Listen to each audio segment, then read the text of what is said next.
Mukidi melihat Mbah Kartinem sedang kebingungan di kantor pos. Bisa saya bantu, Nek? Tolong pasangin perangko sama tulis alamatnya ya, Nak.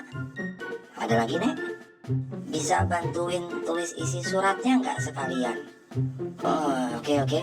Lalu si Mbah mendiktekan surat sampai selesai. Gimana, cukup, Nek? Satu lagi ya, Nak. Tolong di bawah ditulis, maaf tulisan nenek jelek. Karena rasa penasaran, seorang anak memberanikan diri bertanya kepada bundanya, "Bunda, kenapa rambut bunda sebagian berwarna putih?" "Itu karena banyak memikirkan kamu, Nak. Makanya kamu jangan nakal ya, sekolah yang rajin." "Iya, Bunda. Sekarang aku tahu kenapa rambut nenek putih semuanya. Pasti karena bunda dulu sekolahnya nakal dan tidak rajin." "Nek, giginya sudah ompong. Saya pasang gigi palsu ya. Murah, Nek, cuma 2 juta. Ya udah, pasang deh." Setelah dokter selesai memasang gigi palsu, nenek memberikan uang. "Ini dok duitnya." Dan si nenek pun keluar dari ruang praktek dokter. Lalu tiba-tiba dokter memanggil si nenek. "Nenek bermaksud menipu saya ya?" "Loh, menipu gimana maksudnya?" "Lah ini duitnya nenek palsu." "Loh, dokter kan pasang gigi palsu." "Ya udah saya bayar pakai uang palsu. Gitu aja kok repot." Dalam sebuah perjalanan kereta api Jakarta-Bandung, seorang anak muda duduk berhadap-hadapan dengan seorang nenek. Selama lebih dari 3 jam, si anak muda sibuk sekali dengan mengunyah permen karetnya. Sementara si nenek selalu memandang wajah anak muda itu. Dan setelah sampai di stasiun Bandung, akhirnya si nenek berkata, "Nak, terima kasih atas usahamu untuk bercakap-cakap dengan nenek sepanjang perjalanan ini. Tapi perlu anak ketahui bahwa nenek sebenarnya tuli." Maraknya infotainment tentang perselingkuhan ternyata menarik perhatian seorang nenek. "Cuk, selingkuhan itu artinya apa sih?" Cucunya yang tak ingin si nenek memikirkan hal yang gak benar langsung menjawab, "Oh, selingkuhan itu penyakit mencret-mencret atau diare, Nek." Maka mengertilah nenek sekarang. Kalau Krisdayanto punya selingkuhan, berarti Krisdayanto sedang punya penyakit diare. Suatu pagi, si nenek terduduk lemas di depan rumah. Dan kebetulan Pak RT lewat serta merasa iba. "Nek, kok sepertinya kecapean dan gak bertenaga gitu?" "Iya nih Pak RT, biasa deh, ini karena selingkuhan. Dari sore sampai pagi dihajar selingkuhan sampai lemes. Belum sempat naikin celana, si selingkuhan datang lagi. Siapa yang gak lemes, Pak?" Pada suatu malam, si nenek ingin memberikan surprise kepada si kakek suaminya. Maklumlah, karena memang sudah berumur, mereka sudah semakin jarang melakukan aktivitas malam hari. Malam pertama, nenek pakai baju tipis yang nerawang untuk menggoda si kakek, namun kakek cuek aja. Malam kedua, nenek ganti dengan bikini yang ketat, namun tetap si kakek hanya diam tak menggubris. Malam ketiga, malam ini nenek nekat total. Ia tidak mengenakan pakaian sama sekali. Lalu si kakek komentar, "Baju kusut kok dipakai?"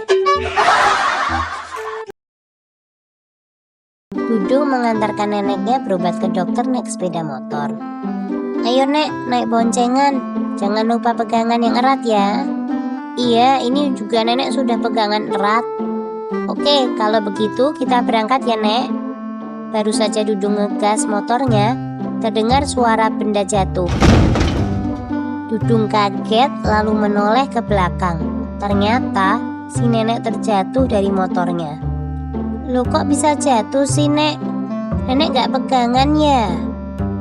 "Nenek malah pegangan yang erat kok." "Memangnya nenek pegangan apa?" "Pegangan pagar rumah." Alkisah, terdapat kasus penganiayaan seorang pria yang dengan sadisnya memukul seorang nenek di kereta. Kasus ini sudah mencapai tahap pembuktian di pengadilan. Namun, hakim ingin tahu alasan kenapa pria ini memukul nenek tersebut. Tolong saudara jawab dengan jujur. Kenapa saudara sampai tega memukul nenek yang tidak bersalah itu? Anda orang kaya dan tidak ada indikasi mencuri. Dan dari data yang kita punya, Anda pun tidak pernah dendam kepadanya. Ceritanya begini Pak, waktu itu saya dari Jakarta akan berangkat ke Surabaya dengan menggunakan kereta api.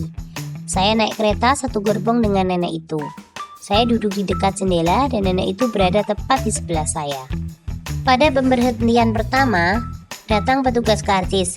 Si nenek mengeluarkan tasnya yang besar, dan di dalam tasnya yang besar, dia mengeluarkan tasnya yang kecil.